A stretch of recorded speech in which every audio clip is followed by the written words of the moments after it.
Bonjour, je suis Mylène alias Folie Ordinaire et on se retrouve aujourd'hui pour un nouveau format. Donc vous pouvez me retrouver sur les réseaux sociaux sous le pseudo de Folie Ordinaire avec un 0 à la place du O de ordinaire et sinon sur Ravelry et compagnie. Aujourd'hui j'avais envie d'un format un peu différent pour répondre aux questions que j'ai régulièrement sur les réseaux, que ce soit Ravelry, sur Instagram surtout, et un peu en podcast. Donc du coup j'espère que vous m'entendrez bien puisque c'est la sieste donc je parle doucement. Et donc ce nouveau format je vais l'intituler Truc Tricot pour parler de diverses choses par rapport aux questions ou autres. Et donc je commence le nouveau avec donc les accessoires que j'utilise puisque c'est quelque chose que vous me demandez souvent, les aiguilles, etc., le matériel. Je m'arrêterai pas sur la laine puisque la laine c'est vraiment spécifique au design et au patron en fonction du travail. Après, si jamais ça vous intéresse, je peux peut-être faire un épisode sur la laine, les grosseurs de fil, etc. Ça c'est tout à fait possible, mais là je vais vraiment m'attarder sur le matériel que j'utilise pour vous montrer que voilà, il ne faut pas toujours non plus des tonnes de matériel. Donc bienvenue dans cet épisode 1 de Truc Tricot et on va commencer tout de suite. Donc pourquoi j'ai voulu faire cet épisode? Déjà c'est parce que j'avance progressivement mes designs et que je ne pouvais pas tout de suite vous montrer, mais du coup j'avais envie de faire une petite pause pour répondre aux questions et je vais vous montrer donc mes essentiels tricot au niveau des accessoires. J'ai tout mis à peu près ici, j'espère que j'oublie rien et donc on va voir ensemble. Après voilà, je vais donner quelques marques mais j'ai acheté tout mon matériel et donc j'ai pas de préférence. Je sais que par exemple pour les aiguilles j'utilise les aiguilles Yaya, mais que j'ai utilisé aussi les Xiaobu pour les petites aiguilles à chaussettes que j'aime bien. Voilà, après je connais pas tout, j'utilise pas tout puisque j'ai acheté un kit il y a longtemps et qu'il me convient très bien, donc je rechange pas parce que c'est un investissement quand même, c'est 90 € à peu près le kit interchangeable. Donc voilà, donc pour les aiguilles, on va commencer tranquillement. Avant j'utilisais des aiguilles droites, puis je me suis mise au circulaire, donc avec des fixes que je trouvais un peu en brocante, genre les vieilles fils d'art des années 80-90, qui n'étaient pas souples du tout, donc voilà. Et au bout d'un moment, à force de tricoter, j'ai investi. Donc je me suis fait offrir pour un Noël un kit d'aiguilles Yaya. Donc les Yaya souvent c'est les petits câbles bleus.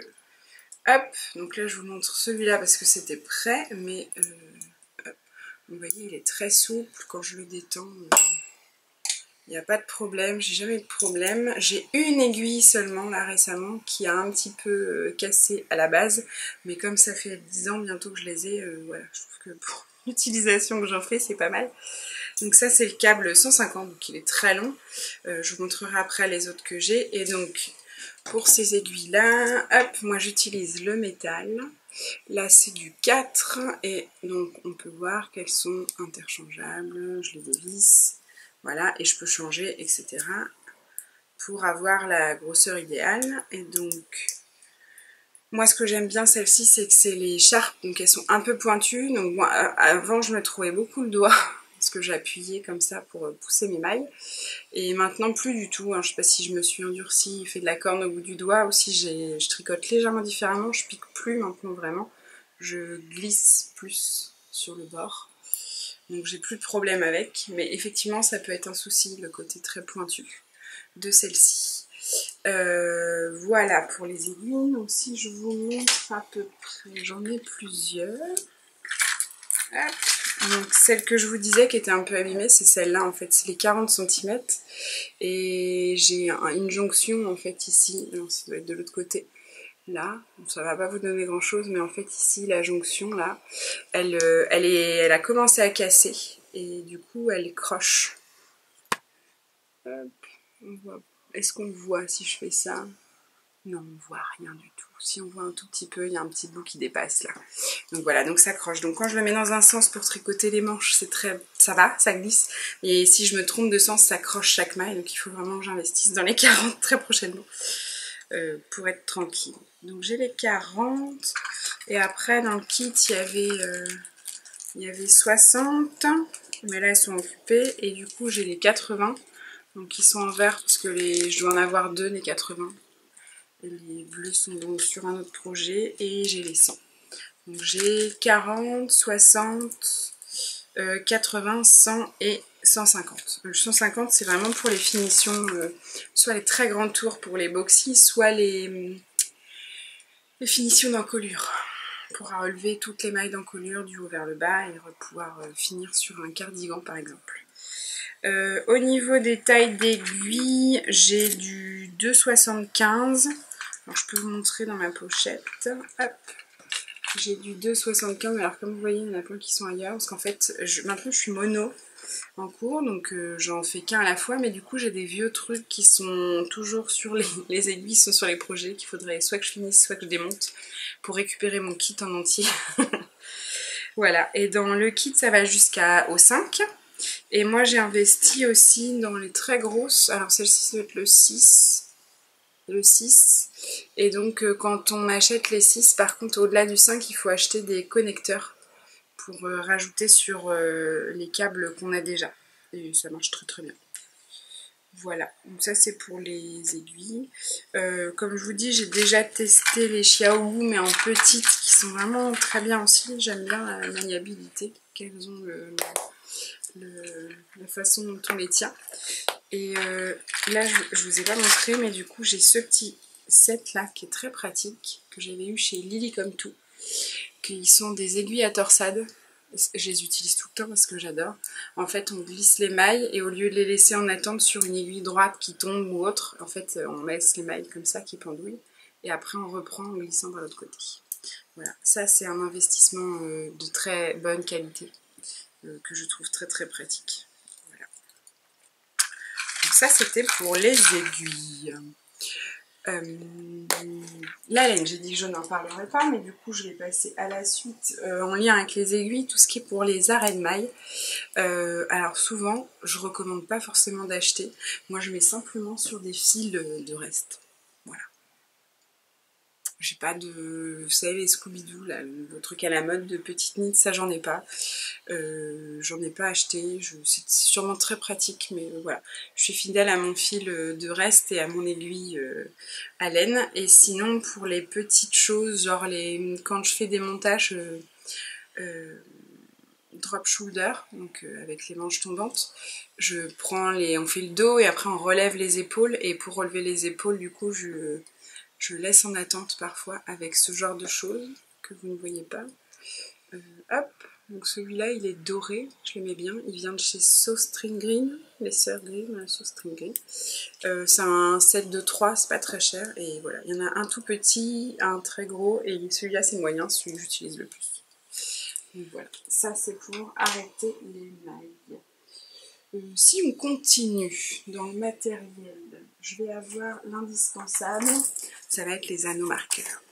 Les anneaux marqueurs, j'en ai deux types. Les petites ampoules, hop, tout simplement, qui sont amovibles. Voilà. Donc celle-là, c'est vraiment celle que j'utilise le plus. Je les récupère même sur les vêtements. Et du coup, j'en utilise de plusieurs couleurs. Ça me permet donc de marquer les mailles, mais ça me permet aussi de marquer les rangs pour les augmentations et du coup de compter les augmentations plus rapidement. C'est visuel, par exemple, je les mets 5 par 5. Si j'ai 15 séries d'augmentation à faire, je mets 5 noirs, 5 dorés, 5 argentés. Et c'est visuel en fait, quand ça évite de recalculer tout à chaque fois, on le voit très vite. Et c'est bien pratique. Donc ça, c'était les marqueurs amovibles, qu'on trouve un peu partout maintenant. Et j'ai d'autres marqueurs un peu plus fantaisie et qui sont souvent fixes. J'ai plusieurs petites boîtes, vous allez voir là, hop. Donc ceux-là ils sont fixes, on ne peut pas les bouger en fait. Notamment mes préférés du moment, c'est ceux de Club Bonnet, qui sont des petits marqueurs en céramique. Hop, donc là j'ai des petits fantômes, j'ai un cœur aussi parce que j'en ai perdu un. Et en fait ici par exemple, là c'était un kit qu'on avait fait avec la pelote vagabonde et on avait travaillé avec elle pour le châle Cornuta et avec j'ai un trou de mémoire, c'est Pas l'atelier de Calix, c'est un trou de mémoire. Je vais vous le mettre là. Voilà, là, quelque part. Donc voilà, ce travail qui est très joli, c'est des pâtes polymères. Et du coup, là dans le kit, il y en avait 2 fixes. Il y avait 2 marqueurs fixes avec des anneaux qui ne peuvent pas s'ouvrir. Et il y avait le gros marqueur amovible qui est très beau. Voilà. J'ose pas les utiliser même, voilà, pour ça, notamment. Parce que comme je fais tomber souvent ou je perds, j'ai peur toujours de faire des bêtises. Donc il reste souvent précieusement dans ma boîte. Voilà. Et est-ce que j'en ai d'autres typiques? J'aime bien aussi les tout simples ronds. Alors attendez. Alors là c'est pas les ronds que je vais vous montrer, mais j'en ai des tout simples ronds. Et là c'est ceux-là que j'avais acheté chez Pom Pom Mercerie, qui sont des petits cœurs. Donc c'est pareil, c'est des dorés tout simples, mais ils sont fermés et en forme de cœur. Voilà. Et ceux-là, c'est vraiment ceux que j'utilise le plus. J'en ai 8, du coup, notamment, ça me permet d'arquer les raglan et de bien repérer. Ça, c'est des petites choses. Et souvent, je les prends dorés parce que c'est ce que j'aime bien. Voilà, donc ça, c'est les marqueurs. Donc, je recommande vraiment les 2 types. Je trouve que c'est bien d'en avoir un fixe pour le démarrage, par exemple, et les amovibles pour notamment marquer. Alors souvent j'utilise des fixes pour marquer les raglans, le début, et les amovibles je les utilise pour compter. Soit le nombre de rangs, pour avoir le même nombre de rangs de chaque côté, notamment pour les 2 luttes devant, ou pour les manches, soit pour compter, voilà. J'en fais vraiment des repères en fait, pour les chaussettes notamment aussi, voilà. Donc ça c'est pour les marqueurs. Et ensuite, qu'est-ce que j'utilise d'autre? Alors, de quoi mesurer, forcément, donc j'avais cette petite règle. Hop. Dorée, que je trouve bien pratique pour les petites mesures au démarrage. Donc elle est dorée, elle est belle, et en fait elle est rangée dans mon pot à côté du canapé. Du coup elle est accessible très facilement, et sinon j'utilise tout simplement un mètre de couturière, tout simple. Donc celui-là c'est un vieux que j'avais trouvé chez ma grand-mère, et que je trouve très beau. Et du coup il est en centimètres d'un côté et en inch de l'autre, et ça j'aime bien. Je m'en étais ramené un spécialement des États-Unis, et maintenant j'en ai trouvé un autre chez ma grand-mère. Voilà, donc le mètre, j'en ai vraiment beaucoup besoin, surtout pour le design, parce que j'ai besoin de mesurer régulièrement, de vérifier, et c'est ce qui permet aussi de faire tout ce qui est les produits en croix pour avoir le patron en bonne mesure qu'on souhaite. Donc c'est vraiment la partie, le truc indispensable. Pour les échantillons, j'utilise que le mètre aussi, j'utilise pas de réglette à échantillons, je trouve pas ça pratique, je trouve que ça prend de la place, j'en ai un dans ma pochette mais je l'utilise jamais. Voilà, après, encore une fois, tout ce que je dis, chacune fait comme elle veut. Si vous voulez les utiliser, que vous trouvez ça super pratique, mais faites-le. C'est vraiment ma pratique personnelle par rapport à ce qu'on me demande. Donc après, je suis pas fermée à rien d'autre. Et donc, j'ai montré les marqueurs, les trucs et machin. L'autre chose indispensable que je perds souvent, que je ne retrouve plus et que finalement je retrouve et du coup j'en rachète, c'est les petits bloqueurs de mailles. Parce que des fois, quand on laisse en attente, c'est bien pratique d'avoir des bloqueurs. Donc comme ça permet aussi là avec le... Qu'est-ce que je vous disais, je fais toujours tout tomber. C'est bien pratique d'avoir aussi les aiguilles fermées quand on voyage pour pas se piquer dans l'avion, dans le truc, sur le siège, on s'assoit sans faire exprès dessus, ouais. Donc c'est bien pratique et je les ramasse ici. Donc c'est bien pratique, voilà, ça je recommande. Et c'est pareil quand on laisse les mailles en attente et qu'on n'a qu'un câble, on peut aussi dévisser les aiguilles et on met les 2 marqueurs de chaque côté des aiguilles et ça reste en attente. C'est ce que j'ai actuellement sur un des modèles qui traînent, et ça permet comme ça d'utiliser les aiguilles, mais ça bloque un câble et ça permet de ne pas perdre les mailles grâce au petit bloqueur. Qu'est-ce que j'utilise d'autre? Je vais utiliser le tapis de blocage. Hop, donc moi j'ai acheté celui-ci chez Laine et Tricot. Hop, le tapis de blocage, le nom c'est Knit IQ. Alors les épingles je les utilise mais rarement, parce qu'en fait quand je bloque je le mets juste à plat. Ça par contre je les utilise pour les échantillons, ça c'est pratique, surtout que celui-là on a les inches et encore les centimètres, donc c'est bien pratique, ça permet d'épingler pile à la bonne taille et de voir, donc on le met, si on voit que ça rétrécit ou que c'est trop petit on le voit tout de suite. C'est bien sympa, et sinon quand je les mets à sécher, souvent je les mets là-dessus quand même, mais je les pose à plat et j'épingle peu, sauf sauf si je vois qu'il y a une petite partie qui rebille, donc si je veux qu'elle sèche bien à plat, là je mets une épingle, mais je fais pas un blocage hardcore où je tire dans tous les sens pour que ça ait la bonne forme et la bonne taille. Ça en général je trouve que ça reprend derrière les bonnes mensurations, donc c'est pas la peine. Ça sert pas à grand chose. Je crois que j'ai pas mal fait le tour de mon matériel. Je vous l'ai dit, j'utilise pas 36 000 trucs. J'utilise pas de contrant.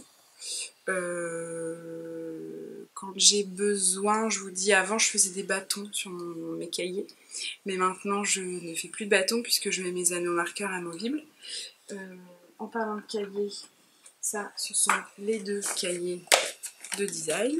Donc ça c'est l'ancien, ça c'est le nouveau. Les petits précieux, donc là vous avez tous les anciens et quelques futurs à venir, et là-dedans c'est tous les nouveaux. Donc pour les petits secrets, je ne vous montrerai pas la suite, mais voilà, les petits carnets, je prends des formats A5 parce que c'est facile à transporter, notamment à mettre dans mon sac à projet, ça rentre bien. Et puis les jolis aussi pour d'écrire le livre. Voilà. Je pense que j'ai fait le tour. L'autre petit truc que j'aime bien avoir aussi, c'est ces petites choses. Hop. Tout ce qui est les petites étiquettes à mettre à la fin.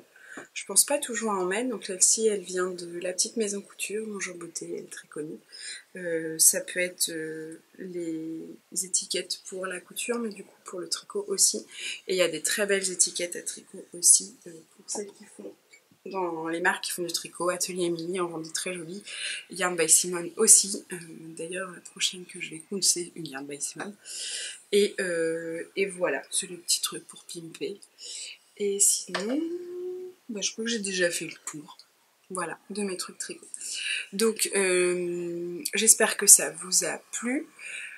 Si vous avez des questions sur d'autres matériels, savoir si j'utilise ou pas, n'hésitez pas à les poser. Et donc dans les commentaires, n'hésitez pas à poser vos questions, j'y répondrai soit dans les commentaires, soit dans un prochain. On se retrouve rapidement pour un autre podcast, pas tout de suite pour du design, mais pour une grosse surprise, parce que j'ai un gros projet dont j'ai déjà un peu parlé par ici, mais qui va venir très vite se concrétiser, et donc j'ai hâte d'en parler, et je pense que donc le prochain podcast ce sera sur ça. Donc à très vite, ou pas d'ailleurs, je vous souhaite un bel été, une bonne journée, n'hésitez pas à liker, à laisser vos commentaires et à poser vos questions. Et on se retrouve très vite, et je vous souhaite une bonne journée, une bonne soirée, quoi que ce soit. Bisous bisous.